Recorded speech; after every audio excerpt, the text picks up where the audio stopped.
సామెతలు 28వ అధ్యాయం 26వ వచనం. తన మనసును నమ్ముకొనివాడు బుద్ధిహీనుడు జ్ఞానముగా ప్రవర్తించువాడు తప్పించుకొనును. ఇక్కడ ఏమంటున్నారంటే who ever trust in his own mind is a pool అని అంటున్నారు. అర్థమవుతుందండి? తన సొంత జ్ఞానాన్ని ఎవరైతే నమ్ముకుని నడుచుకుంటూ ఉంటారో వాళ్ళు ఎవరంట? మూర్ఖులు, బుద్ధిహీనులు, అవివేకులు, అజ్ఞానులు అని చెప్పబడుతూ ఉందన్నమాట. Who ever trust in his own mind. Own mind అంటే ఏంటి? తన మనసును నమ్ముకునేవాడు అంటే ఏంటి? సొంత ఆలోచనలు అంటే ఏంటి? దేవుని చిత్తం కానిది అంటే ఏంటి? వాక్యం కానిది. ఇంకా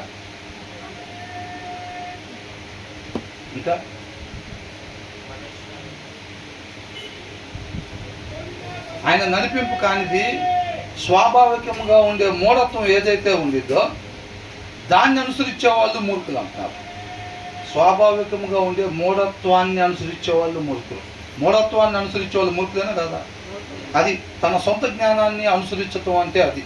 తన సొంత జ్ఞానాన్ని నమ్ముకోవటం అంటే అది. అంటే వాక్యం చదవకపోతే మన హృదయంలో వాక్యమైన దేవుడు ఉండడు కాబట్టి అక్కడ ఎవరుంటారు? స్వాభావికంగా ఉండే మూఢత్వం ఉండిద్ది. అదే కదా నడిపేది. కాబట్టి అయితే అది నడపాలి, లేకపోతే వాక్యమైన దేవుడు నడపాలి. ఇక్కడ ఏమంటున్నారు? Who ever trust in his own mind is a fool, but he who walks in wisdom will be delivered అన్నారు.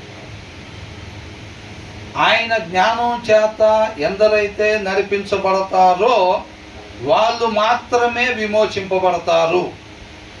మనం ఏదైతే పాపం చేసి మరణాన్ని తెచ్చుకున్నామో దాంట్లో నుంచి బయటపడాలి అని అంటే దుప్పి నీటి వాగుల కొరకు ఆశపడినట్టుగా ఆయనే రక్షకుడు కాబట్టి నేనే మార్గము, సత్యము, జీవము, మనం పోగొట్టుకున్న జీవము ఆయనేనంట.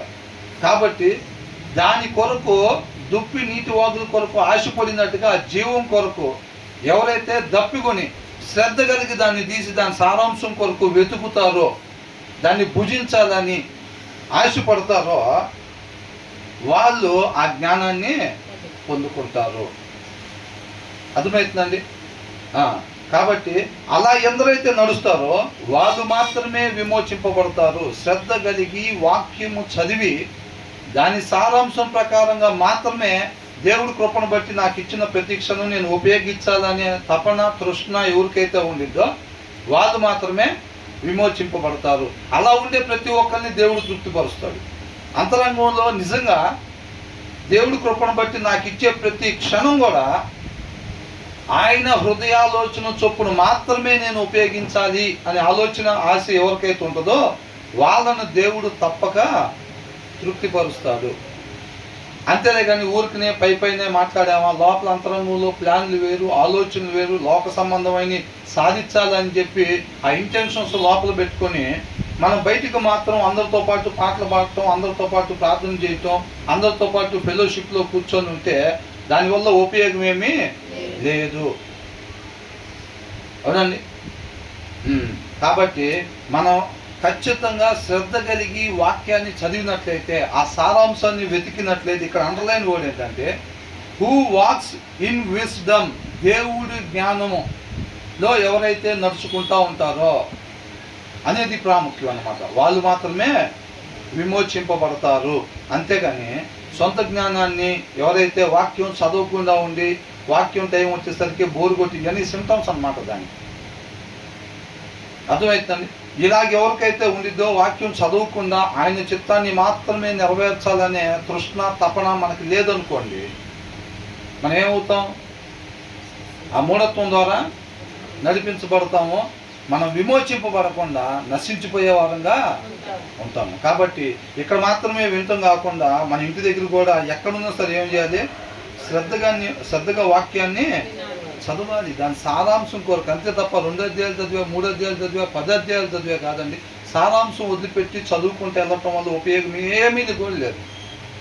అక్షరాన్ని అనుసరించే వారంగా కాకుండా ఎలా ఉండాలంట? ఆత్మని మాత్రమే అనుసరించే వారంగా మనము ఉండాలి. మన దారి తప్పించే వాళ్ళందరూ ఏం చేస్తారంటే అక్షరాలను తీసుకుని వస్తారు. అర్థమవుతుందండి? అక్షరాలని తీసుకొని వస్తారు నా దగ్గరికి.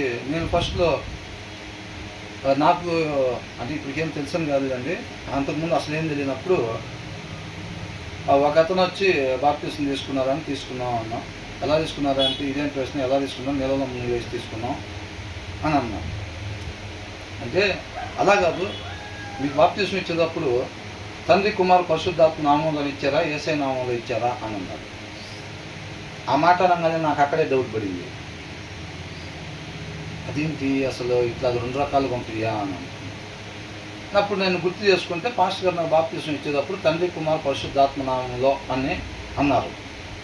కాబట్టి నేను ఆ మాట ఇలాగా చెప్పించారు అని చెప్పాను. బైబిల్లో పలానా అధ్యాయం పలానా వచనం తీయండి అని అన్నారు. అది తీసి ఆ వచనం చదవండి ఒకసారి అంటే అది చదవగానే ఎవరందరైతే యేసుక్రీస్తు నామంలో బాప్టిజం తీసుకుంటారో అని చెప్పి రాస్తుంది అక్కడ. నాకేమంటే డౌట్ పడింది, ఇదేంటి మరి అక్కడేమో పాస్టర్ గారు తండ్రి కుమార్ పరిశుద్ధాత్మ నామంలో అని చెప్పారు, ఇక్కడేమో నిజంగానే స్పష్టంగా రాస్తుంది యేసుక్రీస్తు నామంలో అని చెప్పి, అంటే ఆ బాప్తిసం చెల్లదు అన్నది. నాకు ఎప్పుడైతే డౌట్ పడిందో సందేహించక ఆయన్ని విశ్వసించాలంట, నమ్మాలి. అంటే ఏం పడింది లోపల? సందేహం పడింది. ఇదేంటి నిజంగానే అంటే ఆ బాప్తిసం చెల్లదు, వాక్యమైన దేవుడు చెప్తున్నాడు యేసుక్రీస్తు నామంలో బాప్తిసం తీసుకున్నాను అని చెప్పి తీసుకొచ్చి అది మూలేశాడు. కానీ అది ఇంద్ర క్లియర్గా ఉంది, ఇక్కడ చూస్తే మనం అట్లా ఇచ్చాడు, అది చెల్లదా ఏంటి అంటే మీరు మళ్ళీ బాప్తిసం తీసుకోవాలన్నాడు. మళ్ళీ బాప్తిసం తీసుకోవాలన్నాడు. నాకు అది డౌట్గానే మిగిలిపోయిందిలే. కానీ ఏంటిది మరి వాళ్ళు ఏదో చెప్పారు అంటే అనుమానపూరితనం నాటారన్నమాట. చెప్పారు, మరి ఏంటి అట్లాగా ఉంది అసలు అని అనుకున్నాను. తర్వాత కొద్ది దినాలకి త్రియేక దేవుడు, అవునా? కాబట్టి యేసయ్య అంటే మన తండ్రిని కూడా పిలిచినట్టే, నన్ను చూస్తే తండ్రిని చూసినట్టే, అవునా? మళ్ళీ ప్రత్యేకంగా ఆయన చూపించమంటారు ఏంటి అని అంటున్నాడు. ఇప్పుడు తండ్రి కుమార పరిశుద్ధాత్మ నామంలో ఇచ్చిన యేసయ్య నామంలో ఇచ్చిన ఒకటే, అవునా కదండి? వాళ్ళు వేరుగా ఉంటారా? వేరుగా ఉంటారు. కాబట్టి అలాంటి వారికి ఏం చేస్తారంటే మనం సరిగ్గా వాక్యం చదవట్లేదు అనుకోండి, అలాంటి అనుమాన విత్తనాలు నాటుతారన్నమాట. వాళ్ళు ఏం చేస్తారంటే అక్షరాన్ని పట్టుకొచ్చారు వాళ్ళు. అప్పుడు మనం కూడా అక్షరాలు పెంచే 5 అధ్యాయాలు చదివా, 10 అధ్యాయాలు చదివా, 15 అధ్యాయాలు చదివితే వాళ్ళు ఆనందంగా ఉండేవాడిని. నేను అక్కడ ఏమొచ్చింది నాకు తెలిసేది కాదుగా. 15 అధ్యాయాలు చదివి అది ఏదో ఒక భయం ఉండేది. సండే స్కూల్ దగ్గర నుంచి ఎవడు బాగా ఇష్టపడి ఉంటాడు, నన్ను పుట్టించిన ఆయన బాగా సంతోషపెట్టుంటాను. నేను 15 అధ్యాయాలు చదివి బాగా సంతోషపెట్టుంటా దేవుడిని, నేను సంతోషపడి ఉంటాడు అని ఆనందపడేవాడిని. నేను ఆ 15 అధ్యాయాల సారాంశం అక్కడ కూడా నేను అండర్లైన్ చేసుకునేవాడిని కాదు. ఇది నేను చెయ్యాలని నా సృష్టికర్త చెబుతున్నాడని నేను పరిగణలోకి ఎప్పుడు కూడా కాకపోతే 10 అధ్యాయాలు చదివాను, బాగా ఆనందపడతాడు ఇవాళ, ఆయన బాగా ఆనంద పెట్టాను ఇవాళ అని, సృష్టికర్తను ఆనంద పెట్టానని నేను ఆనందం ఉండేవాడిని. 10 అధ్యాయాలు చదివినప్పుడు భలేగా ఆనందం ఉండేది. ఆ సారాంశాన్ని బట్టి కాదు, ఆ అధ్యాయాలు చదివిన దాన్ని బట్టి, అక్షరాలు చదివిన దాన్ని బట్టి ఉండేవాడిని. నాకు తెలిసేది కాదు. తర్వాత దేవుడి కృపను బట్టి ఆయన తెలియపరుస్తూ ఉన్నాడు. ఆయన చక్కగా సారాంశాన్ని ఎవరైతే పొందుకొని దాని ప్రకారంగా నడుచుకుంటారో వాళ్ళు ఆయన దృష్టికి నీతిమంతులు అని అంటున్నారు, అవునా? కాబట్టి ఆయనగా తెలుసుకోవటం అన్నమాట, ఆయనగా తెలుసుకోవటం. అంతకుముందు స్కూల్లో ఒక క్లాస్ మాత్రం ఉండేది. ఒక క్లాసు అంటే అది క్రిస్టియన్ స్కూల్ అవటంతో ఆదివారం ఉండదు కాబట్టి శనివారం పూట ఒక లాస్ట్ పీరియడ్ అందరూ ప్రేయర్ లాగా ఉండేది. అందరు కళ్ళు మూసుకొని కొంచెంసేపు ప్రేయర్ చేసుకోండి అనేవాళ్ళు. అప్పట్లో కళ్ళు మూసుకునే వాళ్ళం. కళ్ళు మూసుకొని ప్రేయర్ అని అనగానే కొద్దిసేపు అట్లాగా మన ఏముంది అప్పుడు ఫోటోలు చూడటం, కరుణామేటి సినిమాలో మేఘాలలో నుంచి రావటం, ఇదే అంతా మనకు ఉన్నది మైండ్లో. మిగతా వాక్యం చదవటం సారాంశం అంతేం తెలియదు. ప్రార్థన చేసుకున్నాంటే కళ్ళు మూసుకొని ప్రార్థన చేసుకోగానే మనకు అదే పిక్చర్లు వస్తూ ఉండేవి. అనుకునే వాళ్ళం. అయిపోయింది. ప్రేయర్ అయిపోయింది. అబ్బో అసలు అప్పుడైతే నాయనో నాకు ఇప్పటికీ బాగా గుర్తు. అసలు ఎంత అంటే చెప్పినట్టు నాతో ముందు ఒక 2 సార్లు ఆ ప్రేయర్ క్లాస్ అయిపోయిన తర్వాత లాస్ట్ పీరియడ్ అనమాట. అది చూసుకొని వెళ్ళిపోతుంటే అసలు మాటలు పరిశుద్ధం, చూపు పరిశుద్ధం, తలకాయ తిప్పటం కూడా పరిశుద్ధమే. అంతా అట్లా ఉండేది. ఏందో చిన్నపిల్లలు అప్పుడు ఏం లేదు అక్కడ. ప్రార్థన ఏం చేసేవానంటే ఏం లేదు. ఎంతకాడికి అరే నీకు ఎట్లా కనపడ్డాడు రా అంటే నాకు ఇట్లా కనపడ్డాడు రా, నాకు ఇలాగ వస్తున్నాడు, ఇటు నుంచి వస్తున్నాడు అని వాడు చెప్పేవాడు. నన్ను అడిగితే నేను చెప్పేవాడిని, ఇలా కనపడ్డాడు నాకు, ఇలాగ వస్తున్నాడు, నాకు చాలా దగ్గరగా చూశాను, అది ఇదని నేను చెప్పేవాడిని. ఏం చూసాం చెప్పేవాడిని. అట్లా చెప్పుకుంటా వెళ్ళేవాళ్ళం. అట్లా వెళ్తుంటే ఓ తూనీకి కనపడింది. తూనీకి తెలుసు కదండి, తూనీకి కనపడింది. అది ఎగరకుండా అక్కడ ఉంది. ఎగరటానికి అక్కడ వాళ్ళు ఉంటే అదే పాప మీద ఎగరలే. అప్పుడు మాట్లాడిన అయ్యే.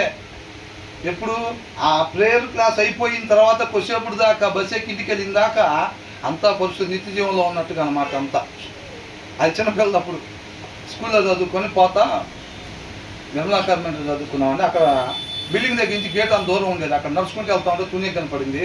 అరే ఇద్దరం కలిసి దీనికి లైఫ్ ఇద్దాంరా అనుకొని ఏం చేసాం, ఇటు 2 రెక్కలు నేను పట్టుకొని అటు 2 రెక్కలు వాడు పట్టుకున్నాడు. ఇద్దరం కలిసి పావురం ఎగరేసినట్టు ఎగరేసి దానికి మనం లైఫ్ ఇద్దాంరా ప్రేయర్ చేసుకొని వస్తే ఈ మాటలన్నీ మాట్లాడుకుంటా ఇద్దరు తునికి పట్టుకొని 2 రెక్కలు ఇటు నేను 2 రెక్కలు ఇటు వాడు పట్టుకున్నాడు. ఇద్దరం కలిసి ఒకటేసారి ఎగరేసి స్థాయిగా ఎందుకు అది మనం ఒకదానికి లైఫ్ ఇచ్చిన వాళ్ళం అవుతామని మాట్లాడుకొని ఇద్దరం కలిసి ఇట్లా ఎగరేసాం. కొద్దిగా ముందు వెనకైంది, అది సొగానికి చీలిపోయింది నీట్గా. కొద్దిగా ముందే వెనక అంటే ఒకటేసారి వదలాలి కదా. ఒకటి కొద్దిగా ఆలస్యం చేసి ఒకటి ముందు ఇట్లా కానీ లోపలే ఏమైంది, అది శుభ్రంగా సొగానికి చీలిపోయి వీడి చేతిలో 2 రెక్కలు సగభాగం, వాడి చేతిలో 2 రెక్కలు సగభాగం ఉండిపోయింది. మన భక్తి భయంకరంగా ఉంది కదరా అని అనుకున్నాం. సరే ఏంటంటే అయింది, మనం ఏం కావాలని చేసింది కాదు కదా అని అక్కడ పడేసాం, వెళ్ళిపోయాం. ప్రతి శనివారం సాయంత్రం ప్రేయర్ క్లాసులో అంతే ఉండేది. అసలు అంతా ఏందో లాగా మనం అసలు అంత పరిశుద్ధులు. ఆల్రెడీ అక్కడ ఉండే వాళ్ళు ఎట్లా ఉంటారో నిత్య జీవంలో ఉండి లేదు 5 గంటలకల్లా ఆరాధనకు రావాలి, అందరూ హాస్టల్లో భోజనానికి రావాలి, స్టడీ అవర్కి రావాలన్నట్టుగా. ఒకవేళ నిత్య జీవంలో ఉంటే 5 గంటలకల్లే ఆరాధనకు రావాలి, వేసే అక్కడ కూర్చొని ఉంటాడు అని అంటే ఎట్లా వస్తారో ఇంక అట్లా ఉండేది అనమాట. అప్పట్లో స్కూల్ పిల్లల టైంలో. మళ్ళీ తర్వాత రోజు నుంచి అంతా మావులే, వాడిని కొట్టడం వాడికి అర్థం ఉంటుంది చేయటం ఇది అంత మావు. తర్వాత అది చిన్నగా ఎక్కడికి వచ్చింది, ఆ భక్తి అక్షరాల దగ్గరికి వచ్చింది. 3 అధ్యాయాలు 5 అధ్యాయాలు 10 అధ్యాయాలు చదివి అసలు ఆయన సంతోషపెట్టుంటాం. మిగతా వాడు ఎవరు చదవట్లా, నేను చదివా 15 అధ్యాయాలు చదివిన రోజున పండగలాగా ఉండేది వాతావరణం. ఆయన దగ్గర గంతులేస్తున్నట్టున్నాడు. ఆ సంతానందు పెట్టాను, ఆ సృష్టికర్తున్నాను. సారాంశం అంతా ఆడే ఉండేది. అక్షరాలు మాత్రం 15 అధ్యాయాలు చదువుకొని వచ్చేది. భయంకరంగా సంతోషపెట్టాను, నాకంతా మంచిగా జరిగింది. ఇప్పుడు మనం పాడుకున్నట్టుగా అంతా నా మేలుకే ఆరాధన ఏసైకి అనుకునేవాడిని. ఆరాధనకి ఏసైకి అంతా నా మంచిగా అనుకున్నాను. తన చిత్తానికి తలంచాలని నాకు తెలిసేది కదా. అదే ఇప్పుడు కూడా చిత్తానికి తలంచకుండా ఆ పాట పాడి నాకంతా మేలే కలిగింది పొద్దున ఆరాధనలో పాడాం కాబట్టి అని అనుకునే వాళ్ళు కూడా చాలామంది ఉంటారు కదా. ఆయన చిత్తానికి తలంచకపోతే మన మేలు కాదు జరిగేది, మన సంఘం చూడటమే జరిగింది. అట్లా అనుకునేవాడిని నేను. తర్వాత కానీ తెలియట్లేదు, చదువుతూ ఉంటే దేవుడి కృపను బట్టి నువ్వు అసలు చదవట్లేదురా అని చెప్పి నాకు తెలుసు. స్పష్టంగా చదవని వాళ్ళని క్లాసుకి కొట్టేవాడిని చెవుల మీద వేసి పట్టుకొని ఎట్లాగైతే క్లాసుకి తీసుకొస్తారో, నువ్వు ఇట్లా నువ్వు రావట్లేదని చెవుల మీద వేసి తీసుకొస్తారు కదా, అట్లా నన్ను తీసుకొచ్చి ఇక్కడ నుంచోబెట్టాడు. ఇప్పుడు ఎక్కడ పోతావు నువ్వు చదవకుండా అని అర్థమైందండి. అట్లా వచ్చే నేను ఇక్కడికి ఏదో ప్రభా అసలు నేను లేదు తృష్ణ ఫస్ట్ నుంచి సాధించాలి, ఐఏఎస్ అవ్వాలి నేను కష్టపడి రాత్రి పగలు చదివి ఐఏఎస్ అయ్యాను అంటారు చూసారా, అట్లాగేం రాలా ఇక్కడికి నేను. ఆయన ఏం చేశాడంటే ఆయన చూపట్టుకొని మెల్లెస్కు తీసుకొచ్చి ఇక్కడ నిలబెట్టాడు. ఇక్కడ నిలబెట్టినప్పుడు నువ్వు వాళ్ళకి చెప్పానంటే అయ్యా ఏం చెప్పారు బాబు అని చెప్పి అప్పుడు దీపం మొదలుపెట్టి ఇంకా అతి అంటుంటే అప్పుడు సారాంశం కనబడుతుంది. అయ్యా ఇది పరిస్థితి, ఆయన ఇది. నేనేదో పోస్టర్లో ఫోటోలు చూసుకొని అప్పుడు అమ్ముకునేవాళ్ళు కదా డబ్బులకి. వేసే అంటే ఇక్కడ ఒకటి పెట్టి ఇటు నుంచి ఇటు ఒకటి వేసి రక్తం కారుతున్నట్టు పెట్టి ఫోటోలు అమ్మేవాళ్ళుగా. కొనుక్కొచ్చుకోవటం, క్రిస్మస్కి ఆ ప్లాస్టిక్ దానిలో కడగటం, ఫోటోలు కడగటం, బ్రహ్మాండంగా చేసాం పండగ. కొత్త బట్టలు అక్కడ పెడతాం, ఫోటో దగ్గర అగరబత్తులు వెలిగిస్తాం, స్వీట్లు ఫ్రూట్స్ పెట్టడం, అక్కడే ప్రార్థన చేయటం, ఆ ఫోటో కాడే ప్రార్థన చేయటం. బ్రహ్మాండంగా మేము క్రిస్మస్ సూపర్గా చేస్తాం అనేవాళ్ళు.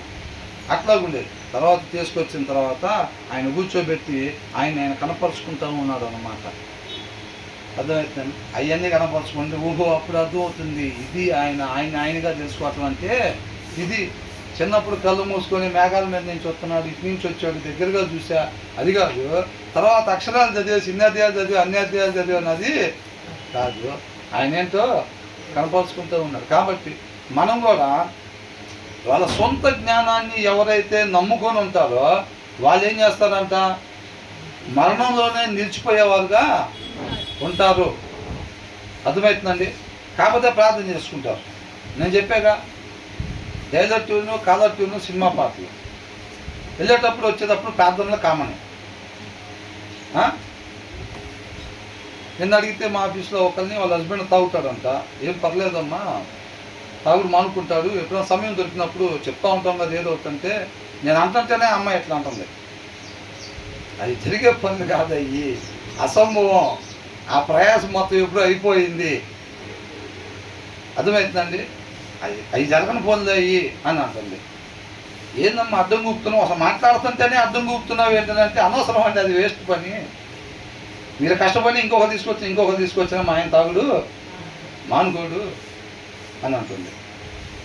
ఏమో నువ్వు ప్రార్థన చేస్తావా అంటే చేయదు సార్ ఎప్పుడైతే. మరి నీకు ఫోన్ వస్తే సినిమా పాటగా వస్తుందమ్మా, నీ ప్రార్థన కూడా దేవుడు ఆలకిస్తే ఇంకెందుకమ్మా ఇంకా ఆయన దేవుడుకుంటాం అన్నా. అమ్మాయి అనుకుంటా, అంటే నువ్వు ప్రార్థన చేసినప్పుడు నా ప్రార్థన దేవుడు ఆలకిచ్చాడు, నాకు ఖచ్చితంగా జవాబు ఇస్తాడని నమ్ముతావా అన్నా. నమ్ముతానని చెప్పింది. అంటే సినిమాలు చూస్తావా అంటే అప్పుడప్పుడు అనింది. అప్పుడప్పుడు సినిమాలు చూసిద్దంట. ఫోన్ చేస్తే సినిమా పాటలు, ఆ ప్రార్థన చేస్తే దేవుడు ఆలకిస్తాడని ఆమె నమ్ముతుంది. ఆలకిస్తాడా? క్లియర్గా ఉంది అక్కడ. నువ్వు ఎప్పుడైతే నీతి తప్పుతావో అసలు నీ వైపు నుంచి మొహం ఆయన పక్కకు తిప్పేసుకుంటాను అంటున్నాడు. నీతిమంతుల ప్రార్థన ఆయన ఆలకిస్తాడంట. వాక్యాన్ని అనుసరించే వాళ్ళ ప్రార్థన ఆలకిస్తూ ఉంటాడు. అప్పుడప్పుడు సినిమాలు చూసినా వాళ్ళు సినిమాలు చూసేవాడనే అంటారు. అప్పుడప్పుడు మందు తాగినా తాగుపోతానే అంటారు. సంవత్సరానికి ఒకళ్ళ మర్డర్ చేసినా ఏమంటారు, అంతకడనే అంటారు. ఏదో అప్పుడప్పుడు అండి క్రిస్మస్కి ఈస్టర్కి నన్ను చంపుతూ ఉంటానంటే మంచోడేనా, పర్లేదు, వాడికి ఏం పెద్ద ప్రతిరోజు దినచర్య ఏం కాదు, ఏదో సంవత్సరానికి ఒకరిద్దరు చంపడం కూడా పెద్ద ఇదేనా అని అంటే అప్పుడప్పుడు చూస్తానండి సినిమాలు అనేది. ఫోన్ చేస్తే సినిమా పాటలు. అమ్మ నువ్వు ప్రార్థన చేస్తే ఏం ఉండదు అక్కడ. ఫస్ట్ నువ్వు కరెక్ట్గా ఉండాలి, ఉండి భారం కలిగి ప్రార్థన చేయాలి, అంతే కదా. మారతాడనే నమ్మకం లేకుండా పోతుంది. కాబట్టి మనం అలా కాకుండా వాళ్ళ సొంత జ్ఞానాన్ని ఎవరైతే నమ్ముకుంటారో, అంటే వాక్యం శ్రద్ధగా చదువుకుని ఆయన ఆత్మ నడిపింపు ద్వారా నడవకుండా ఎవరైతే స్వాభావికంగా ఉండే ఆ మూఢత్వం ద్వారా నడిపించబడతారో వాళ్ళు మూర్ఖులు అని అంటున్నారు. వాళ్ళు ప్రతిరోజు ఫెలోషిప్ రావచ్చు కాక, ఆ సారాంశం కొరకు తృష్ణ లేకుండా, దప్పిక లేకుండా, ఆకలి లేకుండా జీవితం ముందుకు కొనసాగే వాళ్ళంతా కూడా ఆ మూఢత్వం ద్వారానే నడిపించబడతారు. ఆకలి లేని వాళ్ళని దేవుడు తృప్తిపరచడు, వాళ్ళకి సారాంశాన్ని దేవుడు అందించడు, దాంట్లో డౌటే లేదు. మనం ఎవరైనా కావచ్చు, ఎన్ని సంవత్సరాల నుంచి అన్నా రావచ్చు, పుట్టి క్రైస్తవులు కావచ్చు, బాప్తిసం తీసుకొని చాలా సంవత్సరాలు కావచ్చు. అవునండి. అంతకుముందు దేవుడి కృపను బట్టి ఒకసారి మా ఆఫీస్లో ఒక బ్రదర్ వచ్చి బాప్తిసం ఇచ్చారు. నేను అడిగా, ఒక 2-3 సార్లు, 4 సార్లు, 5 సార్లు అడిగా, ఏంటి అసలు ఇది ఉద్దేశం. క్రిస్టియన్సే వాళ్ళు. అడిగితే వాళ్ళు బాప్తిసం తీసుకోవాలంటే ఎందుకని తీసుకోలేదు అని అంటే, తీసుకుందామని చూస్తున్నాను అని అన్నాడు. ఎందుకని బాప్తిసం తీసుకుందాం అనుకుంటున్నావు అని అడిగా. బాప్తిసం ఉద్దేశం అయితే ఇది ఇక నా కొరకు కాకుండా నన్ను దేని కొరకు నువ్వు సృష్టించావు దాని కొరకు మాత్రమే జీవించాలనే తీర్మానం తీసుకోవటం. ఆల్రెడీ అట్లా జీవించటం కాదు, తీర్మానం తీసుకుంటే నీ ఉద్దేశం అదేనైతే నా జీవితం ఎట్లా పడితే అట్లా కాదు, నేను ఎందుకోసం నిర్మించబడ్డాను దాని కొరకు మాత్రమే నేను జీవించాలనేది నీ ఉద్దేశం అయితే కనుక నువ్వు బాప్తిసం తీసుకోవటానికి ఎలిజిబుల్లే, నువ్వు బాప్తిసం తీసుకోవచ్చు. తర్వాత ఆయన తీసుకొని ఇంకా ఆయన పని స్టార్ట్ చేస్తాడంటే, అసలు నా ఉద్దేశం అదే సార్, నా ఉద్దేశం అదేనండి, అది ఇది అన్నది. అంటే నేను 1-2 సార్లు అడిగి, అదే నా ఉద్దేశం. నీకు అదే ఉద్దేశం అయితే నిజంగా బాప్తిసం తీసుకోవచ్చు, నువ్వు ఇప్పుడే ఆలస్యం ఇంకేం చేయాల్సిన అవసరం లేదు అంటే సరే అన్నాడు. తీసుకుంటాను రెడీగా అన్నారు. బ్రదర్ ఫోన్ చేస్తే ఇమీడియట్గా ఉంటారు కదా బ్యాచ్, ఎమ్మటే బ్యాచ్ వేసుకొని ఆటో మాట్లాడుకొని వచ్చేసారు. వచ్చేస్తే రాత్రి 6 అయిపోయింది. అక్కడికి వెళ్ళిపోయి అక్కడి నుంచి బీచ్ దగ్గరికి వెళ్ళే లోపల 6 అయింది. పోలీసు రెడీగా ఉన్నాడు. పోలీసు రెడీగా ఉండి 6 గంటలకు బీచ్లో దిగడానికి వీలు లేదు ఎవరు అన్నారు. ఏమండి విజయవాడ నుంచి వచ్చామండి. ఇక బ్రదర్ ఏం చేస్తారు, నేనంటే కొద్దిగా తటాయిస్తా, ఏం చెప్దాం రా బాబా అది అన్నప్పుడు. బ్రదర్ వెళ్ళిపోయామండి, పరిస్థితి ఇది, కొద్దిగా ఇట్లాగా బాప్టిస్ట్ కార్యక్రమం అది ఇది అని చెప్పేశారు. నేను అనుకున్నా ఆల్రెడీ చెప్పడం అయిపోయింది. ఆయన సరే తొందరగా గణించుకొని వెళ్ళను అన్నారు. తొందరగా గణించుకొని 2 నిమిషాలు వెళ్ళన్నా. ఏం చెప్పారు బ్రదర్ అట్లా పంపించారంటే, ఏం చెప్తామన్నా కొద్దిగా ఇట్లా అన్ని పరిస్థితి ఇది బాప్టిస్ట్ ఇవ్వాలి అని చెప్పానంటే, అట్లట్లా చెప్పారు బ్రదర్. అసలు అట్లా చెప్తే ఆయన ఎట్లా రాణించాడంటే ఆయనే చెప్పాడు. అతనే తీసుకుని అతను పోయి ఆ పోలీస్ ఆయనకి చెప్పాడంట. వేరేది ఏదని చెప్పినా పర్వాలేదులే కానీ పోయి ఈ మాట చెప్తే రానిస్తారు అసలు. పోయి ఆ మాట చెప్పారు. నేనేమో వెనకాల వస్తున్నాను నడుచుకుంటా. పోలీస్ ఆయన నడిచా కొద్దిగా ఆలస్యం అయిపోయింది అనుకోండి. సరే ఆయన మొత్తానికి ఇదే పోలీస్ ఆయన దగ్గరికి వెళ్ళేదాపులే ఆయన తొందరగా వెళ్ళి కంచుకొని రండి అంటున్నాడు. అసలు ఏం చెప్పారో వీళ్ళు అనుకున్నాను. అడిగితే ఇదే చెప్పామంటున్నారు విషయం. మాకు ఇంతకన్నా ఆనందం ఏముందిలే అని అనుకున్నాం. లోపలికి వెళ్ళాము, కార్యక్రమం జరిగింది. పాటలు పాడుకుంటూ యాస్టీస్కి బయటకు వచ్చాము. అంతకు ముందులాగానే వచ్చాము, అయిపోయింది. ఇంకా అక్కడి నుంచి శుభ్రంగా మంచి ఫుడ్ తిన్నాము, స్వీట్లు తిన్నాము, బయలుదేరి వచ్చేసాము యథార్థంగా. దేవుడి కృపను బట్టి అక్కడ ఒక 1/2 అవర్ వాకింగ్ కూడా వినడానికి దేవుడి కృప చూపించాడు. అయిపోయింది. వాళ్ళ మిస్సెస్ కూడా వచ్చింది, చాలా సంతోషపడింది, వెళ్ళిపోయింది. నేను అప్పుడు చెప్పా కూడా, ఎవరైతే రక్షణ పొందుకుంటారో ఆ రక్షణలో వృద్ధి చెందాలంటే ఆయన వాక్యం ఉన్న పాల వలన మాత్రమే అది సాధ్యం. నువ్వు వాక్యం చదవటం ఆపేసావంటే మాత్రం అయిపోయింది, మళ్ళీ అక్కడి నుంచి లేచావు అక్కడ పడిపోతావు అని చెప్పి తను దాన్ని అండర్లైన్ చేసుకోకుండా ఉన్నాడు. ఉండటం వల్ల ఏమైంది, రక్షణ అయితే పొందుకున్నాడులే కానీ తన వాక్యం చదవటం లేదు. వాక్యం చదవటం లేకపోతే నా కళ్ళ ముందులే చిన్నగా ఏది పట్టినా కానీ అబద్ధాలు చెప్పటం మొదలుపెట్టాడు. ఏది పట్టినా కానీ అన్ని అబద్ధాలే. ఎక్కడున్నావు అంటే ఎక్కడో అప్పుడే ఇంటి దగ్గర బయలుదేరి ఆల్రెడీ ఇక్కడికి వచ్చేసానని చెప్తున్నాడు. ఇక తర్వాత లేకుండా ఉన్నానని చెప్తున్నాడు అక్కడ. ఇక అన్ని అబద్ధాలు 1, 2, 3 ఏంటి బాప్తిసం తీసుకుని ఇంట్లో చెప్తున్నాడు అక్కడ. ఇక తర్వాత చూస్తే మొత్తం అయ్యే ఉన్నాయి అన్నమాట. పేరుకు మాత్రం బాప్తిసం తీసుకున్నాడు. తర్వాత ఏమైంది, వాక్యం చదవకపోతే.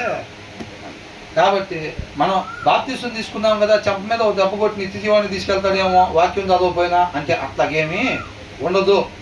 బాప్తిసము అని అంటే ఈజిప్ట్లో నుంచి ఇజ్రాయెల్ని బయటికి తీసుకురావటము, అర్థమవుతుందండి. కణాల్లోకి వెళ్తాం అంటే నిత్య జీవాల్లోకి ప్రవేశించటము. అక్కడ దారిలో వాళ్ళు ఎలాంటి పరిస్థితుల్లో ఉన్నారో మనం ఇప్పుడు జీవిస్తున్న జీవితం అదనమాట. అవునండి. అక్కడి నుంచి వచ్చిన ప్రతి ఒక్కరు వెళ్ళిపోయారా? వెళ్ళిపోలా. నీళ్ళలో మునిగి లేచిన ప్రతి ఒక్కరు కూడా నిత్య జీవానికి వెళ్ళరు. అంతవరకు ఎవరైతే రక్షణని కాపాడుకుంటారో, రక్షణ కాపాడేది ఏంటంట వాక్యము.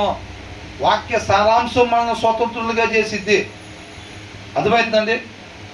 కాబట్టి శ్రద్ధ కలిగి వాక్యము చదవకపోతే ఆత్మ నడిపింపు మన దగ్గర ఉండదు. ఆ శ్రద్ధ లేకపోతే ఆత్మ నడిపింపు మన దగ్గర ఉండదు.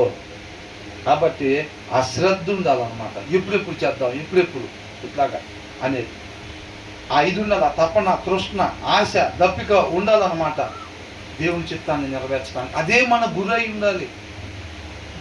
ఆ బలం మనకు కావాలని అంటే ఆయనతో తగిన సమయం గడపాలి. అలాగా ఎందరైతే గడుపుతారో ఏమనుంది 26 ఏమనుంది, తన మనస్సును నమ్ముకునేవాడు అంటే స్వాభావికంగా ఉండే మూఢత్వాన్ని వాక్యం శ్రద్ధగా చదవకుండా, ఆ ఇంటెన్షన్ లేకుండా, ఆకలి లేకుండా, దప్పిక లేకుండా ఉండేవాడు ఏం చేస్తాడు, ఆ స్వాభావికంగా మూఢత్వమే నడిపిద్ది అన్నమాట. తన సొంత జ్ఞానాన్ని నమ్ముకునేవాడు ఏంటంట బుద్ధిహీనుడు ఇస్ అ ఫూల్ అని రాస్తుంది అన్నమాట. అర్థమవుతుందండి. ఆ మూఢత్వం ద్వారా నడిపించబడేవాడు మూర్ఖుడు అని రాస్తుంది. తర్వాత జ్ఞానముగా, ఏ జ్ఞానం? దేవుని జ్ఞానము చేత నడిపింపబడేవాడు విమోచింపబడతాడు, విల్ బి డెలివర్డ్ అని ఉంది. ఆయన జ్ఞానము చేత ఎంతమంది అయితే నడిపించబడతారో వాళ్ళు మాత్రమే విమోచింపబడతారు. మిగతా వాళ్ళందరూ ఏమైపోతారు? నిత్య నరకాగ్నికి వెళ్ళిపోతారంతే, దాంట్లో డౌటే లేదు. ఆయన జ్ఞానం లేకుండా, ఆయన జ్ఞానం ఎప్పుడు ఇస్తాడు? శ్రద్ధ కలిగి. ఎవరైతే జ్ఞానం కొదువుగా ఉందో నన్ను అడగండి అంటే నోరు తెరిచి ప్రభువా జ్ఞానం కావాలంటున్నారు. నీ అంతరంగంలో నుంచి అది కనపడాలి దేవుడికి. నీ నా అంతరంగంలో ప్రభువా నీ జ్ఞానం నాకు కావాలని చెప్పి ఆ క్రియ కనపడాలన్నమాట. అర్థమవుతుందండి? ఆ దప్పిక కనపడాలి, అది అడగటం అంటే. అంతేలే కానీ లోపలంతా వేరే వేరే అన్ని పెట్టేసుకొని వేరే గుర్లు లోక సంబంధమైన ఎదుగుదల ఎట్టి పరిస్థితుల్లో లైఫ్ ఎండింగ్లో ఎట్లా ఉండాలనేది పెట్టుకొని నోరు తెసి ప్రభువా నీ జ్ఞానం నాకు ఇవ్వు అంటే ఇచ్చేస్తాడా? ఆయన నోటి మాటలు మొక్క కదలికలు ఆయన పరిగణలోనికి తీసుకోడు. జ్ఞానం గురించి అడగటము, నీ జ్ఞానం కొద్దుగా ఉంటే నన్ను అడగనంటే నీ అంతరంగంలో ఆ దప్పికొని ఉండే తత్వం, ఆయన జ్ఞానం కొరకు ఉండే దప్పికొనే తత్వం కావాలి, అది ఆయనకి కనపడాలి. దాని ద్వారా అడగాలన్నమాట. అది అడుగుతున్నట్టు అంటే నువ్వు కూర్చొని శ్రద్ధగా దానికోసం వెతుకుతున్నప్పుడు అది దాన్ని పరిగణలో తీసుకుంటాడు. ఎస్, జ్ఞానం కావాలని చెప్పి అడుగుతున్నాడు నన్ను నా కుమారుడు, నా కుమార్తె అడుగుతుంది అని చెప్పి అప్పుడు పరిగణలో తీసుకుంటాడు. లోపలేమి లేకుండా బయటికి అడగమన్నాడు కదా అని చెప్పి మనం ఏమంటాం? ప్రభా నీ జ్ఞానాన్ని నా దయచే అని ఇచ్చేస్తుంటాడు. ఇక ఇప్పటి నుంచి మనం ఏ నిర్ణయం తీసుకున్నా సరే అది దేవుడు నడిపింపే అని అనుకుంటే, సౌలు దగ్గర నుంచి దేవుడు ఆత్మ తీసేస్తే సౌలుకి తెలిసిందా? తర్వాత తీసుకునే ప్రతి నిర్ణయం కూడా దేవుడు నడిపింపే అనుకుంటున్నాడా లేదా? అట్లాగనమాట. అర్థమవుతుందండి? కాబట్టి మనం ఏం చేయాలంట? శ్రద్ధగా వాక్యము చదవాలి. మనం దాని ప్రకారంగా ఆయన జ్ఞానం చేత మాత్రమే నడిపించబడాలి. అర్థమవుతుందండి? వాళ్ళు మాత్రమే విమోచింపబడతారు. కాబట్టి శ్రద్ధగా మనం వాక్యం చదివే వారంగా ఉండాలి. అలా చదవకపోతే, మనం శ్రద్ధగా వాక్యం చదవకపోతే, ఆ సారాంశం కొరకు మనం దప్పిక లేకపోతే మాత్రం మనకు ఖచ్చితంగా స్వాభావికంగా ఉండే మూఢత్వం ద్వారానే నడిపించబడతాం. మనకు కూడా ఆ విషయం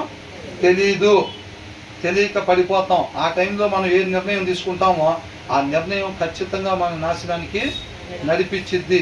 దానికి మూల్యం ఖచ్చితంగా మనం చెల్లించుకోవాల్సి ఉంటుంది.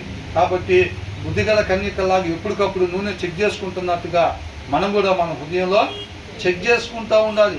దాని లోపల ఏమి సరి చేసుకోవాల్సి ఉందో అంతరంగంలో దాన్ని సరి చేసుకోవటానికి ఎనీ టైం చెకింగ్ చేసుకుంటూ ఉండాలి. ఎందుకంటే మనం ఏంటి అనేది దేవుడికి మన గురించి తెలియపరిచేది మన హృదయం అంట. జనానికి కనపడకుండా మేనేజ్ చేస్తాం లోపల పెట్టి, కానీ దేవుడి దగ్గర మేనేజ్ చేయలేం. మనం మూత వేయలేం. ఆయనకి లాకర్ అనేది ఉండదు. ఆయన ప్రతిదీ కూడా స్పష్టంగా కనపడతాం. నీ అంతరంగంలో, నీ హృదయంలో దేన్నైతే నువ్వు ఫీలింగ్స్ని దాచిపెడతావో అది ఆయన స్పష్టంగా కనపడతా ఉండిద్ది అన్నమాట. కాబట్టి మన హృదయం మీద అధికారం ఆయనకి ఇవ్వాలి. ప్రతి ఒక్కటి కూడా తీసేసుకునే వారంగా ఉండాలి. తర్వాత ఏమంటున్నారు?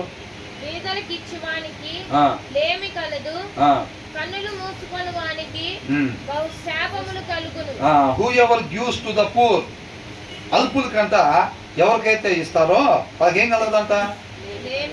ఏమి కలగదు. ఇప్పుడు నా దగ్గర 1,00,000 రూపాయలు ఉన్నాయండి, నేను అవసరంలో ఉన్న వాళ్ళకి ఇచ్చేస్తుంటే నాకు ఇంకా వస్తాయా? నాకు లేనితనమేగా ఇక్కడ వచ్చేది, అవునా? మరి లేమి కలగదు అంటున్నారు. మరి లేమి కలగకపోవటం అంటే ఏంటి? ఆత్మీయలేమి కలగకుండా ఉంటుంది, అవునా? ఆత్మీయలేమి కలగకుండా ఉంటుంది. అట్ ద సేమ్ టైం ఎక్కడ కూడా మనల్ని విడిచిపెట్టడు. మనం ఎవరైతే అవసరతల్లో ఉన్నారో వాళ్ళకి ఇస్తున్నామో అని అంటే ఆయన నీతిని, ఆయన రాజ్యాన్ని మనం వెతుకుతున్నట్టుగా అన్నమాట. మత్తయి సువార్త 25:35 దగ్గర నుంచి 25:35 దగ్గర నుంచి 45 దాకా ఏమనుంది? ఎవరైతే ఆకలిగా ఉంటున్నారో, మీ చుట్టూ ఉన్న అల్పులు ఎవరైతే ఉంటున్నారో వాళ్ళకు మీరు ఆకలిగా ఉంటే ఆహారం పెట్టారు కాబట్టి, దప్పిగా ఉంటే నీళ్ళు ఇచ్చారు కాబట్టి నాకు ఇచ్చినట్టే. కాబట్టి రాజ్యాన్ని స్వతంత్రించుకోండి, రాజ్యంలోకి ప్రవేశించండి అని అంటున్నాడు. అది రాజ్యాన్ని వెతకటం అంటే. ఆయన నీతిని, ఆయన రాజ్యాన్ని వెతకటం అంటే ఎవరైతే అలుపులు చుట్టుపక్కల వాళ్ళు ఉన్నారో వాళ్ళందరికీ కూడా మనం సహాయం, ఆయన ప్రేమని కనపరచటం అన్నమాట. క్రియల ద్వారా ఆయన ప్రేమని కనపరచాలి. కాబట్టి వాళ్ళ నీతిని, ఆయన రాజ్యాన్ని వెతుకుతున్నారు. నీతి అందరూ సమానంగా ఉండాల్సిన రీతిగా ఉండాలన్నమాట.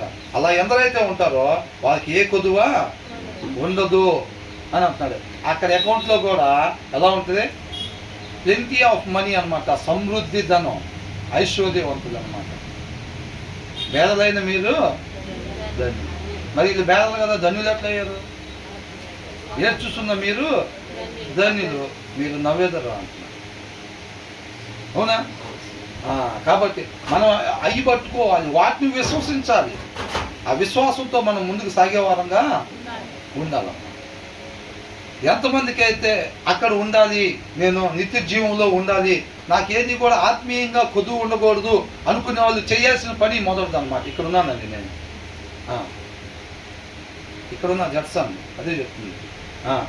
ఎందరైతే అలాగా ఆత్మీయంగా కొదువు లేకుండా ఉండాలి అనుకున్నప్పుడు ఆయన కృపను బట్టి మన చుట్టూ ఎక్కడైతే తలుపులు ఉంటారో మనం చేయగలిగిన వాళ్ళకి చేసే వాళ్ళంగా ఉండాలి.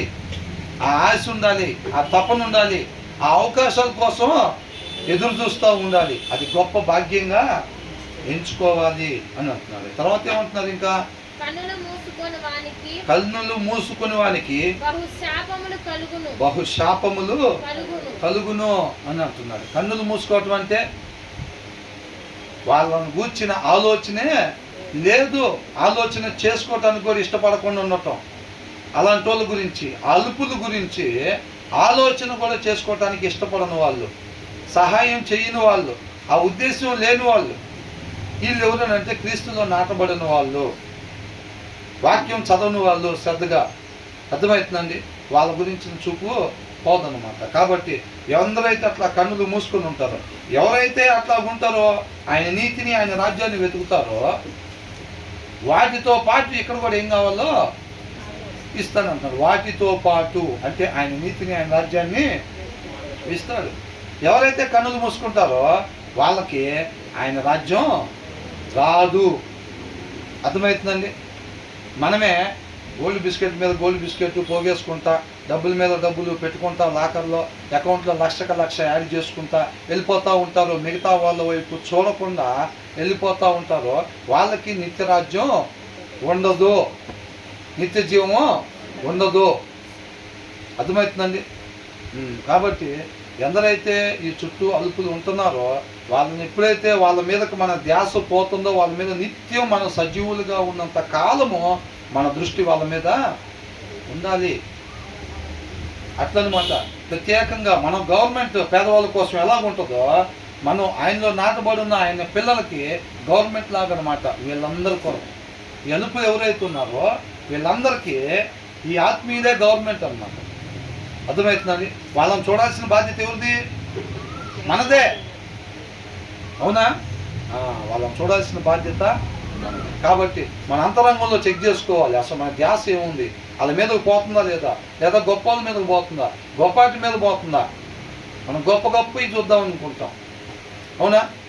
రిమోట్ తీసుకుందామంటే టీవీలో అన్నీ గొప్ప గొప్పయే, Rolls Royce car, world's richest building, దాని ఇంటీరియర్, వాళ్ళు పడుకునే మంచం, వాళ్ళు తినే ఫుడ్, వాళ్ళు వేసుకునే డ్రెస్ ఎంత, వాళ్ళు వేసుకునే బూట్లు ఈ పెట్టేవంటే అసలు ఎంత ఒక బాగా ఫేమస్ పర్సన్ ఆయన వాడే బూట్ల కాస్ట్ ఎంత అని పెట్టి ఒక యూట్యూబ్ పెడితే దాన్ని నొక్కకుండా ఎవడు కూడా అవతలకి వాడు. ఆర్టి మీద ఒక స్లమ్ ఏరియాలో దాని గురించి, లేకపోతే ఇంకో దాని గురించి ఉంటే మనం నొక్కుతామా? పోయితే దానికి వెళ్ళి అసలు జీవితాలు ఎట్లా ఉన్నాయి, వాళ్ళు ఎలా ఉంటుందో, అసలు వాళ్ళ అవసరతలు ఏంటి, మనం చేయగలిగింది ఏంటి, అక్కడ ఏం నేర్చుకోవాలి మనం అని చెప్పి అదంతా కూడా మనం చూస్తామా? చూసే పరిస్థితి లేదన్నమాట. కాబట్టి దేవుడు ఆయన కృపను బట్టి మనకి తెలియపరుస్తూ ఉన్నాడు. ఎవరైతే మన చుట్టుపక్కల అవసరతల్లో ఉంటారో, అలుపులుగా ఉంటారో, అది ఆత్మీయంగా కావచ్చు, లేకపోతే ఆర్థికంగా కావచ్చు, ఏ విషయంలో అయినా వాళ్ళని మాత్రం దాటి మనం వెళ్ళిపోనే కూడదు. తప్పనిసరిగా అక్కడ దేవుడి ప్రేమను మనం కనపరచాలని చెప్పి దేవుడు తెలియపరుస్తూ ఉన్నాడు అన్నమాట మనకి. తర్వాత ఇందాక విషయంలో ఏంటంట, ఆయన జ్ఞానము ద్వారా మాత్రమే మనం నడిపించబడాలి. అవునండి? దాని కొరకు దప్పిక కొని ఉండేవారంగా ఉండాలి. అది ఇందాక వచ్చిన దీంట్లో ఏంటంట, మన చుట్టూ ఎవరైతే అవసరతల్లో ఉన్నారో వాళ్ళను మనం ఖచ్చితంగా మనం కనిపెట్టుకుని ఉండాలి. మనం చేయగలిగిన వాళ్ళకి చేసేవారు ఉండాలి. అది మన బాధ్యత. సొంత పిల్లల్ని చూడాల్సిన బాధ్యత, భార్యను చూడాల్సిన బాధ్యత భర్తకి, భర్త గురించి చూసుకోవాల్సిన బాధ్యత భార్యకి ఎట్లా ఉందో, తల్లిదండ్రులను చూడాల్సిన బాధ్యత ఎట్లా ఉందో, సేమ్ అదే బాధ్యత మన చుట్టూ ఉండే అలుపుల మీద కూడా మనకి ఆ బాధ్యతను దేవుడు మనకి అప్పగిచ్చాడు. మనమే చూడాల్సిందే. మనం ఉండే ప్రదేశంలో ఉండే వాళ్ళ గురించి, అల్పుల గురించి ఖచ్చితంగా దేవుడు రేపు మనం లెక్క అడుగుతాడు. నువ్వేమేమి పెట్టావు? నేతి బొబ్బట్లు పెట్టే అబ్బాయికి, జీడిపప్పు ఉప్మా చేసి పెట్టే అమ్మాయికి, ఈ కాదు అవి చెప్తే తీసుకోడు పరిగణలోనికి. అర్థమవుతుందండి? కాబట్టి వీటిని దేవుడు పరిగణలోనికి తీసుకుంటాడు. కాబట్టి మన దృష్టి దాని మీద ఉండాలి. అది పునాదులు కలిగిన పట్నం వైపు నిదానించి చూడటం అంటే అది ఎట్లా చూస్తాం బ్రదర్? రైటు పదాలు అట్లా రాసేదే కానీ, అంటే పైకి చూసినా మనకేం కనపడదుగా, ఆకాశమేగా తెల్లగుండేదని. అంటే పైకి కాదు, ఆ విషయం ఎక్కడ చూడాలి? కిందకి. అలుపులు ఎక్కడ ఉంటారు? ఎక్కడన్నా ఉంటే కింద కూర్చొని ఉంటారు, ఎక్కడన్నా చిన్న చిన్న వాహనాల్లో పోతూ ఉంటారు, ఎక్కడన్నా చిన్న చిన్న గుడిసెల్లో ఉంటారు. మనం పైకి కాదు చూడాల్సిందే, మనం వాళ్ళ వైపు చూసేటప్పుడు, వాళ్ళ మీద శ్రద్ధ నిలిపేటప్పుడు, అది పునాదులు కలిగిన పట్నం వైపు చూడటం అంటే. అవునా? తర్వాత ఏమంటున్నారు? దుష్టులు గొప్పవారగునప్పుడు జనులు దాగుకొందురు. దుష్టులు గొప్పవాళ్ళు అయినప్పుడంట జనులు ఏమవుతారు? దాక్కుంటారంట. వారు నశించునప్పుడు నీతిమంతులు ఎక్కువవుదురు అన్నట్ట. దుష్టుడు పవర్లోకి వచ్చాడు అనుకోండి, అంటే వాక్యం చదవని వాళ్ళు. దుష్టుడు అంటే ఆయన చినిపోయిన బట్టలు వేసుకొని ఏమవుతారని కాదు. హృదయంలో వాక్యమైన దేవుడు ఉన్నాడు, బయటికి బ్రహ్మాండమైన కాస్ట్లీ కోట్ వేసుకొని ఉంటాడు కింగ్. అవునా? బ్రహ్మాండంగా డబ్బులు ఉంటాయి, ఓటికి ఎంతైనా పంచగలిగే వాళ్ళు దాకా ఉంటాడు. ఓటికి ఎంతైనా ఒకటే కొదువ ఏంటంటే ఆయన హృదయంలో వాక్యమైన దేవుడు ఉన్నాడు. కోటి పెడితే 9 కోట్లు లాగాలి, 10 కోట్లు పెడితే 90 కోట్లు లాగాలి. ఉద్దేశం అది. ఎక్కడి నుంచి లాగాలి? ఈ పేదవాళ్ళకి ఇచ్చే రోడ్ల దగ్గర నుంచి లాగాలి, డ్రైనేజీల దగ్గర నుంచి లాగాలి, వాళ్ళకి ఇచ్చే ఇళ్ల స్థలాల దగ్గర నుంచి లాగాలి, వాళ్ళకి ఇచ్చే హాస్పిటల్లో మంచాలు ఏమంటే లాగాలి. మరి గవర్నమెంటేగా, గవర్నమెంట్ హాస్పిటల్లో మంచాలకు డబ్బులు కేటాయించాలిగా. నొక్కుతారో లేదా? దాంట్లో కూడా నొక్కుతారు. 700 మంచాలు ఏమని అంటే 250 వేస్తారు, మిగతా మొత్తం నొక్కడమే. అవునా? మందులు అంత పర్సంటేజ్ పంపించమంటే ఎంత పర్సంటేజ్? ఎక్కడి నుంచి వస్తాయి ఆ 90 కోట్లు? పేదవాడి అవసరతలో నుంచి. అక్కడ ఉండే ప్రతి ఐఏఎస్ ఆఫీసర్లు ఆ ఏరియాలో ఎంత ఖర్చు, ఎంత మెడిసిన్, ఎంత పర్సంటేజ్ పేషెంట్లు వస్తున్నారు దాన్ని బట్టి చూసే అక్కడికి వాళ్ళు ఇస్తారు క్యాలిక్యులేషన్ ప్రకారంగా. మరి 90% నొక్కేటివి అంటే ఎంతమందికి మందులు లేకుండా పోతున్నాయి? ఇక్కడ బయట తెచ్చుకున్నాం, ఇక్కడ లేవని అంటారు. ఎందుకుండవు? నొక్కేస్తే ఉండవు. మంచాలు లేవు, కింద పడుకొని ఉంటారు గవర్నమెంట్ హాస్పిటల్లో. కారిడార్లో నడుచుకుంటూ పోతుంటే కూడా లోపలనే మంచాలు కొన్ని వరండాలో కూడా ఉంటారు, కింద ఉంటారు. కొంతమంది అయితే నుంచొని ఉంటారు, కొంతమంది పేషెంట్లు కూర్చొని సిలిండర్ ఎక్కిస్తూ ఉంటారు, కూర్చోబెట్టే సిలిండర్ ఎక్కిస్తూ ఉంటారు. అర్థమవుతుందండి? గవర్నమెంట్ హాస్పిటల్ వెళ్ళారా? అప్పుడప్పుడు వెళ్ళి వస్తూ ఉండాలి. బాగున్నా సరే అప్పుడప్పుడు వెళ్ళి వస్తూ ఉండాలి. ఫ్యామిలీతో వెళ్ళాలి. అది కూడా ఎలాగెళ్ళాలి? మేము ఎక్కడ వెళ్ళలేదండి అసలు, ఇవ్వటం ఎట్లాగా. హాస్పిటల్కి వెళ్ళి పోబాకండి అసలు అని ఇవ్వటం విన్నాంలే కానీ చర్చిల్లో. దేవుడి కృప మీకు తోడుకుండాలి, మీ కుటుంబాలు ఎప్పుడు హాస్పిటల్కి వెళ్ళి బాగకూడదు అని చెప్పటం విన్నాంలే కానీ పని కట్టుకొని ఫ్యామిలీతో హాస్పిటల్కి పోయి రమ్మంటున్నారు అప్పుడప్పుడు. ఇదేమన్నా వెళ్ళాలా లేదా? వెళ్ళాలి. ఏం ఏడ్చుకుంటే ఏం బాగుంది అక్కడికి? ఏమి చక్కగా దారిలో మంచి హోటల్లో టిఫిన్ చేసుకొని పిల్లల్ని తీసుకొని ఫ్యామిలీతో వెళ్ళాలి. విఐపి వాటికి కాదు వెళ్ళాల్సింది. ఎక్కడికి వెళ్ళాలండి? జనరల్ వాటికి వెళ్ళాలి, ఎమర్జెన్సీకి వెళ్ళాలి. ఎమర్జెన్సీలో దారిలో యాక్సిడెంట్లు అయ్యి వచ్చిన వాళ్ళ పరిస్థితులు ఏంటి, విధి విధానాలు ఏంటి. నేను ఒకసారి మా మదర్కి బాగోపోతే హాస్పిటల్కి వెళ్ళాం, చెప్పే కాదు సార్. అక్కడికి వెళ్ళాం, సరే లోపల ఉంది, అందరూ ఉండకూడదు, ఒకళ్ళే ఉండాలి, మిగతా వాళ్ళు బయట ఉందంటే బయట ఉన్నాం. ఈ టోల్గేట్ దగ్గర, కాకాల దగ్గర టోల్గేట్ దగ్గర పనిచేసే పిల్లలు ఒక లారీ గుద్దేసి వెళ్ళిపోయింది. గుద్దేసి వెళ్ళిపోతే మరి ఆ పిల్లోడు ఎటు చూసి నుంచున్నాడు, మరి అక్కడ వర్క్ చేసే పిల్లోడే మధ్యలో ఉంటారు కదా, ఆ పిల్లోడిని లారీ గుద్దేసింది. గుద్దేస్తే ఆ వెనకాల అంతా డ్యామేజ్ అయిపోయింది, ఎముకల లోపల బ్రేక్ అయిపోయింది అంటున్నారు. తీసుకొచ్చారు ఎయిమ్స్కి, తీసుకొచ్చారు. అది చాలా కఠిన పేదవాళ్ళు, టోల్గేట్లు కట్ చేసుకుంటే జీతం ఎంత ఉంది, ఏదైనా 15,000 లోపలేగా, 15,000 లోపల రోడ్డు మీద వర్క్. ఏదో సిస్టమ్ ఆపరేటర్ బయట 25,000 ఇచ్చారు కూడా కాదు, రోడ్డు మీద వర్క్. అయితే అతన్ని తీసుకొచ్చారు, లోపల పెట్టారు. 7 లక్షలు ఎంత అయితే అంటున్నారు. వీళ్ళు చూస్తే 70,000 కూడా కట్టుకోలేని పరిస్థితి ఇది. సరే ఇంకా అక్కడికి పోయి నుంచున్నాం. ఏంటంటే పరిస్థితి అంటే వాళ్ళ ఆవిడ మెట్ల మీద కూర్చొని ఉంది బయట.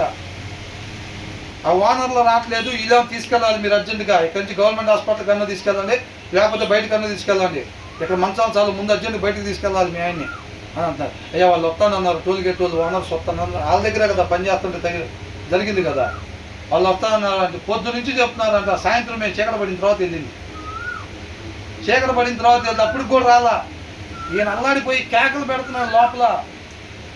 ఏంటంటే ఆయన అట్లా అరుస్తున్నాడు, ఏంటి అసలు వెళ్ళి అడిగితే ఖచ్చితంగా మా దగ్గర నుంచి 3వ బెడ్, భయంకరంగా అరుస్తున్నాడు.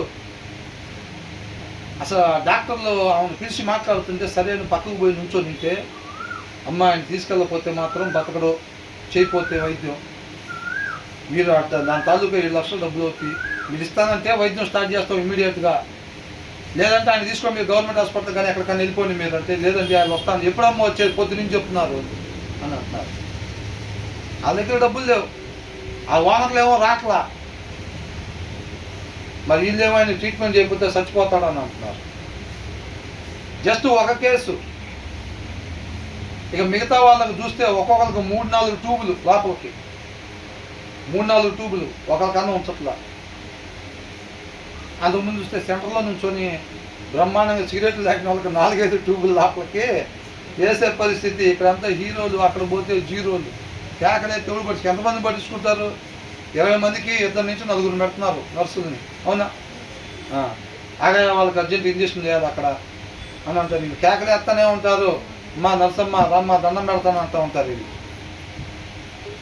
అలబాగా ఉండి నువ్వు డాక్టర్ గారు వస్తారని అంటున్నారు. పరిస్థితి అంత భయంకరంగా ఉంటుంది.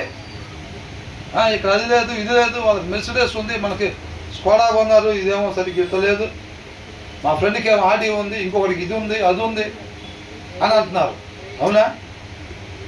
ఇంకొకరికి డిష్ వాషర్ ఉందంట, ఏముందంట, అంట్లు కూడా తోముకోలేక అల్లాడిపోతున్నా వాళ్ళకి డిష్ వాషర్ ఉంది అని అంటున్నారు ఒకళ్ళు. ఇంకొకళ్ళు చూస్తేనేమో ఎల్జీ తెచ్చే వాషింగ్ మిషన్, వాళ్ళకి ఇంకోటి ఏంటి ఐఎఫ్బీనా ఏంటి,